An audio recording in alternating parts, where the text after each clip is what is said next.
Hi, good morning, and welcome to week 3. I'm going to explain what we have going on this week.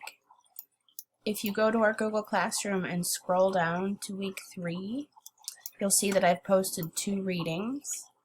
One's a New York Times article called What's Your Minor? And the other is a Psychology Today article called How to Become an Expert. Both of these articles might inform your career research paper.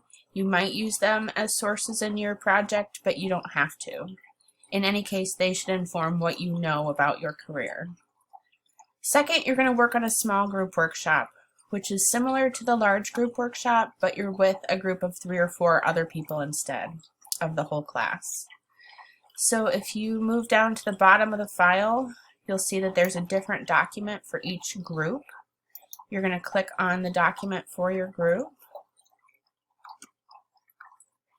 And then I want you to comment the same way we did in a large group workshop, where you're pointing out strengths in the text, you're pointing out weaknesses, and any questions that you have.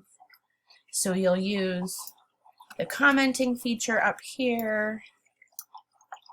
It says, is this an appropriate academic title?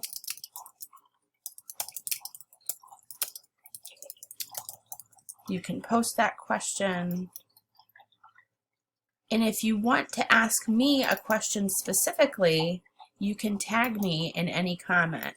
So if you just type my email address, I'll pop up here and you can ask me specific questions like,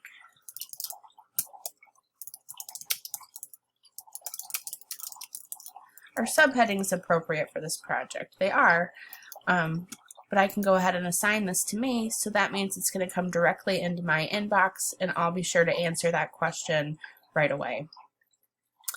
So I'll be in my office hours this morning. If you have any questions about anything going on in class, go ahead and pop in.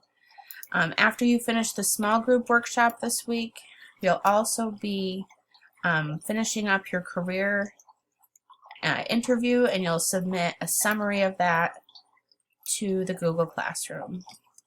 I hope everyone has a great week.